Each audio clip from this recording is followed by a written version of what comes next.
स्वागत है मेरे सभी टावरों का जो 10वीं क्लास के स्टूडेंट हैं उन सभी का स्वागत है। और जो चैप्टर फर्स्ट चल रहा था उसमें आज बहुत ही अच्छा बहुत ही अमेजिंग टॉपिक हम देखने वाले हैं।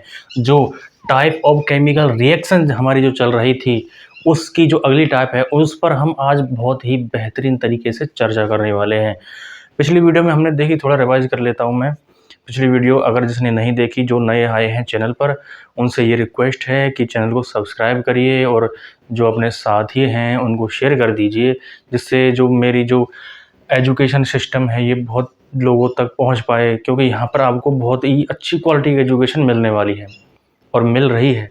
तो प्लेलिस्ट है, चैनल पर जाइए, प्लेलिस्ट बना रखी मैंने 10th क्लास साइंस वाली, उस पर जाइए और जो सीक्वेंस से सारी वीडियो मिलेंगी उसमें चैप्टर फर्स्ट की पहले टॉपिक से लेकर अब तक की। तो चैनल पर जाइए। तो ध्यान से देखिए, पिछली वीडियो में मैंने आपको जो टाइप ऑफ केमिकल रिएक्शन है वो स्टार्ट की थी। उनमें से कॉम्बिनेशन और डी कॉम्बिनेशन मैंने आपको समझा दिया था। कॉम्बिनेशन क्या होता है? कोई भी तत्व संयोग करके कंबाइन करके कोई नया प्रोडक्ट बनाते हैं, जबकि डी कॉम्बिनेशन जस्ट उसका अपोजिट होता है। डी कॉम्बिनेशन में क्या होता है? कोई भी एलिमेंट छोटे छोटे पार्ट में टूट जाता है। तो ये सारी क्या थी? ये थी कॉम्बिनेशन और डीकॉम्बिनेशन। और डीकॉम्बिनेशन के भी 3 टाइप देखे हमने। एक होता है तापीय अपघटन, एक होता है प्रकाशीय जो लाइट से होता है, एक और टेम्परेचर से होता है, और एक होता है इलेक्ट्रिसिटी से विद्युतीय अपघटन, जो मैंने जल का अपघटन आपको करके बताया था। तो आज हम देखने वाले हैं 2 टाइप, डिस्प्लेसमेंट और डबल डिस्प्लेसमेंट। दोनों थोड़े अपोजिट हैं और थोड़े सेम, मतलब सेम भी कह सकते हैं इसको। मतलब एक चीज़ में डिस्प्लेसमेंट होगा और दूसरी में डिस्प्लेसमेंट तो होगा ही, लेकिन उसके साथ डबल डिस्प्लेसमेंट होगा। और कैसे होगा हम उसको एग्जाम्पल के द्वारा समझने वाले हैं। अब देखिए, मैंने चैप्टर स्टार्ट किया था तब आपको बताया था कि कुछ कॉमन सेंस लगाकर चीज़ों को समझना शुरू करिए। कैसे?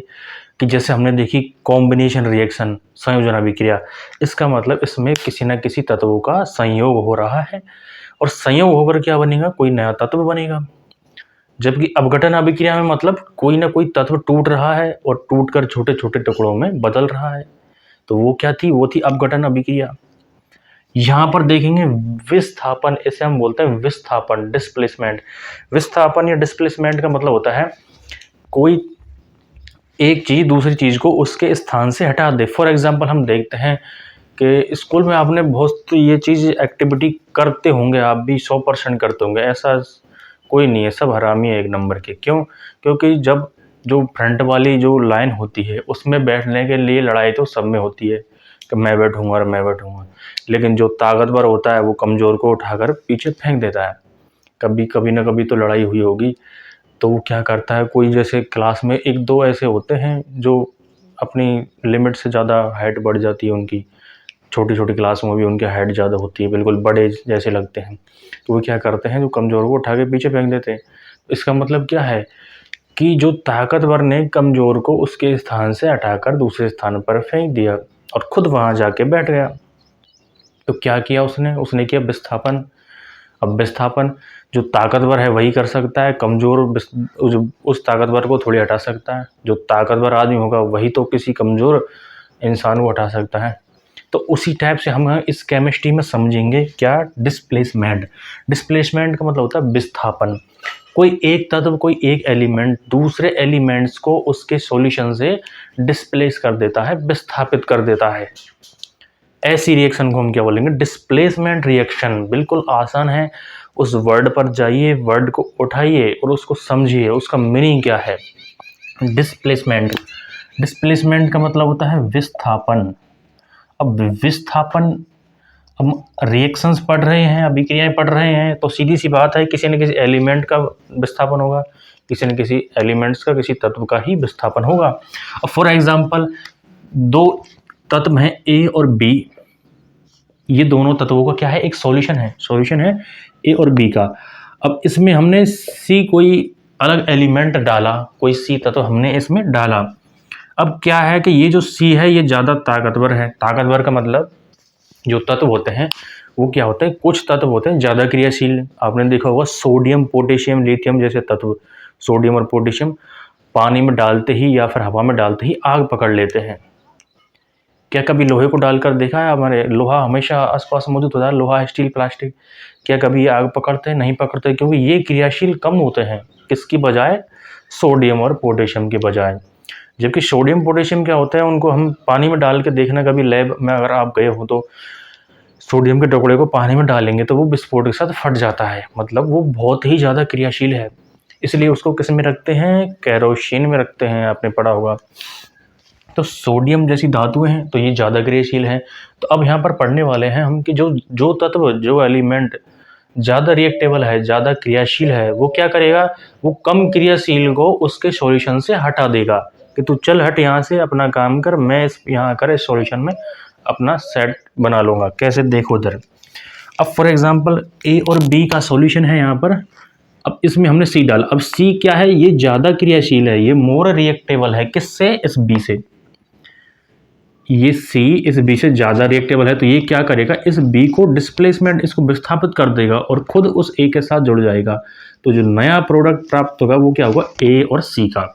जबकि ये बी है, ये क्या हो जाएगा? ये डिस्प्लेस कर दिया जाएगा सी के द्वारा, विस्थापित कर दिया जाएगा।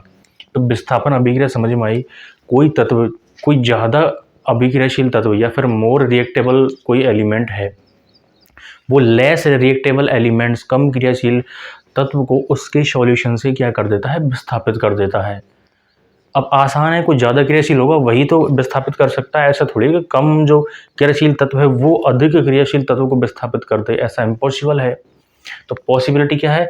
जो ज़्यादा अभिक्रियाशील तत्व है, जैसे सी, यहाँ पर कोई भी एक्स, मतलब हमने माना कि सी कोई ज़्यादा क्रियाशील तत्व है, उसने बी को उसके सॉल्यूशन से बाहर फेंक दिया उठा के, चल तू अपना काम कर, दिए दो इसमें, तू अपना काम कर, मैं इसके साथ जुड़ जाऊंगा। तो जो नया सॉल्यूशन प्राप्त होगा वो क्या होगा? ए और सी का।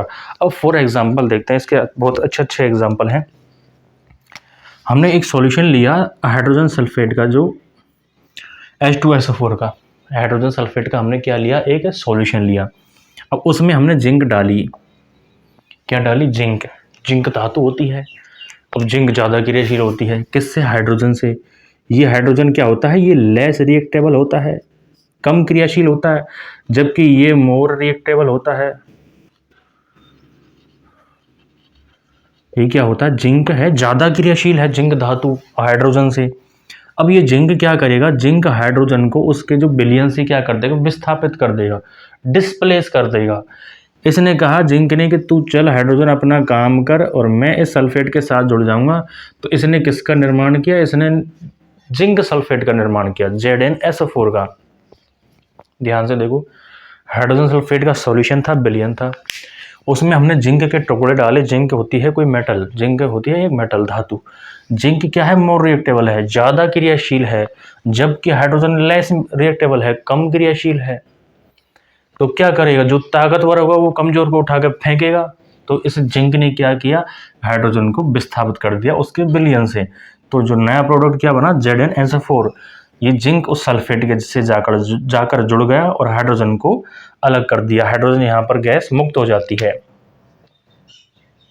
अगला जो चैप्टर है एसिड, बेस एंड साल्ट, उसमें हम इसको एक एक्टिविटी के द्वारा समझेंगे कि गैस के बुलबुले कैसे निकलते हैं, जो फट फट की आवाज़ आती है। मोमबत्ती जलाकर देखते हैं तो हाइड्रोजन गैस जलती है, वो अगले चैप्टर में देखेंगे। तो यहाँ से आपको समझ में आया कि जो ज़्यादा क्रियाशील तत्व हैं वो क्या करेंगे? कम क्रियाशील तत्व को उसके सॉल्यूशन से, उसके विलयन से विस्थापित कर देंगे, उसको हटा देंगे। तो ऐसी रिएक्शन को क्या बोलेंगे? विस्थापन, डिस्प्लेसमेंट रिएक्शन। अब हम अगला एग्जाम्पल देखते हैं। इसका बहुत ही फेमस एग्जाम्पल है और ज़्यादातर एग्जामों में वही आता है। एग्जाम्पल है कॉपर सल्फेट। अब यहाँ पर थी हाइड्रोजन सल्फेट। अब हम उठाते हैं जो मेटल, यहाँ पर तो एक मेटल ने इस हाइड्रोजन गैस को विस्थापित कर दिया, लेकिन अब हम मेटल ही उठाते हैं, जैसे कि कॉपर सल्फेट उठाते हैं हम, CuSO4। कॉपर सल्फेट का ये एक सॉल्यूशन है, विलयन है। अब इसमें हम क्या डालते हैं? इसमें लोहे की छड़ डाल देते हैं या फिर लोहे के टुकड़े Fe डाल देते हैं। अब क्या होगा इसमें? ध्यान से समझिए क्या होगा कि जो कॉपर सल्फेट का, अब कॉपर भी धातु है और यहाँ पर जी लोहा फेरस है, ये भी क्या है? ये भी मेटल है, दोनों मेटल है। सॉल्यूशन किसका है? कॉपर सल्फेट का। इसमें हमने क्या डाला? इसमें हमने Fe डाला। Fe क्या होता है? लोहा। लोहा डाला हमने किसमें? कॉपर सल्फेट के विलयन में। तो अब ये जो लोहा है Fe है, ये क्या करेगा, ये ज़्यादा क्रियाशील है किससे, कॉपर से। आपने देखा होगा कि लोहे को हम पटक देते हैं किसी खुले एनवायरनमेंट में, तो वो मैंने पिछली रिएक्शन भी बताई थी, Fe3O4 फेरिक ऑक्साइड बना लेता है, मतलब जंग लग जाती है उसमें, जंग का निर्माण करता है। तो क्या कॉपर को पटकेंगे हम खुले एनवायरनमेंट में तो क्या उसको जंग लगेगी, बहुत कम चांस होता है। तो इसका मतलब लोहा ज़्यादा क्रियाशील है किससे, कॉपर से। तो वही यहाँ पर क्या होने वाला है, डिस्प्लेसमेंट, विस्थापन होगा। कैसे होगा, जो ज़्यादा क्रियाशील है वो कम क्रियाशील को उठा के फेंक देगा, चल तू तेरा काम कर, दिए 2 थप्पड़। अब Fe ने Cu को, कॉपर को, अब उसके सॉल्यूशन से उठा के बाहर फेंक दिया, उसको विस्थापित कर दिया, तो क्या बनेगा, FeSO4। यहाँ पे फेरस सल्फेट का निर्माण होगा और जो कॉपर है ये बाहर निकल जाएगा। तो जो प्रोडक्ट निर्माण हुआ वो क्या बनेगा हमारा, FeSO4। ऐसे फेरस सल्फेट बोलते हैं हमें। तो डिस्प्लेसमेंट समझ में आया, दोबारा से देख लो। कॉपर सल्फेट का सॉल्यूशन है, कॉपर एक धातु है जबकि सल्फेट उसके साथ सॉल्यूशन बना रहा है। इस सॉल्यूशन, इस विलयन में हमने क्या डाला, हमने डाला लोहा, लोहे की छड़ या फिर लोहे की कील, कुछ भी डाल दो, लोहा डालना है हमें। अब लोहा डाला तो लोहा क्या है, ज़्यादा क्रियाशील है किससे, कॉपर से। तो लोहे ने क्या किया, कॉपर को उसके सॉल्यूशन से विस्थापित कर दिया, डिस्प्लेस कर दिया। तो जो नया प्रोडक्ट बना वो क्या बना, FeSO4, फेरस सल्फेट, और कॉपर को हटा दिया, तू जा बाहर। आया समझ में। तो ये थी डिस्प्लेसमेंट रिएक्शन। अब हम देखते हैं अगली, अब एक धातु है, अब यहाँ पर जिंक ने किसके साथ रिएक्ट किया था, H2SO4। एक एग्जांपल और देख लेते हैं इसी कॉपर सल्फेट का। एक कॉपर सल्फेट ही हमने लिया था, अब इसमें डाल देते हैं हम जिंक। तो अब यहाँ पर क्या बनेगा, अब ये जिंक भी जो है इस कॉपर से ज़्यादा क्रियाशील है। ये कम क्रियाशील और ज़्यादा क्रियाशील की जो अभिक्रियाशीलता की जो श्रेणी है, उसमें सोडियम, पोटेशियम, लिथियम ये सबसे ज़्यादा क्रियाशील होते हैं, ये सबसे ऊपर आते हैं। जो सोना, चांदी, प्लेटिनम है ये सबसे नीचे आते हैं। देखा होगा आपने, आभूषण सोने के ही क्यों बनते हैं, चांदी के ही क्यों बनते हैं, क्योंकि सोना और चांदी है वो इतना कम, बिल्कुल नगण्य के बराबर, जीरो के बराबर क्रियाशील है। अगर इसको हम एनवायरनमेंट में छोड़ देंगे तो ये ना तो इस पर कोई जंग वंग लगती है, ना ये खराब होता है, क्योंकि ये इतना कम क्रियाशील है कि एनवायरनमेंट से क्रिया ही नहीं करता, किसी भी गैस हो चाहे मेटल हो अलग। तो इसलिए जो आभूषण हैं, ज्वेलरीज हैं, किसकी बनती है, सोने चांदी की बनती है। अगर ये लोहे की और ये कॉपर सल्फेट, जिंक वगैरह की, लोहे जिंक की जो ज्वेलरी क्यों नहीं बनती, क्योंकि ये क्या है, ये ज़्यादा क्रियाशील है। अब लोहे की ज्वेलरी बना दो, 10 दिन में जंग लग जाएगी उसको, जबकि सोने चांदी की ज्वेलरी में जंग नहीं लगती है, क्योंकि वो बहुत कम क्रियाशील है, बहुत ही नगण्य के बराबर क्रिया करते हैं किसी गैस से या फिर नमी से या फिर एनवायरनमेंट से। तो इसलिए ज्वेलरी में किसका यूज़ होता है, लोहा और सोना और चांदी का। अब ये सॉल्यूशन लिया हमने कॉपर सल्फेट। अब जिंक ज़्यादा अभिक्रियाशील है, ये ज़्यादा दमदार है, कॉपर कम क्रियाशील है।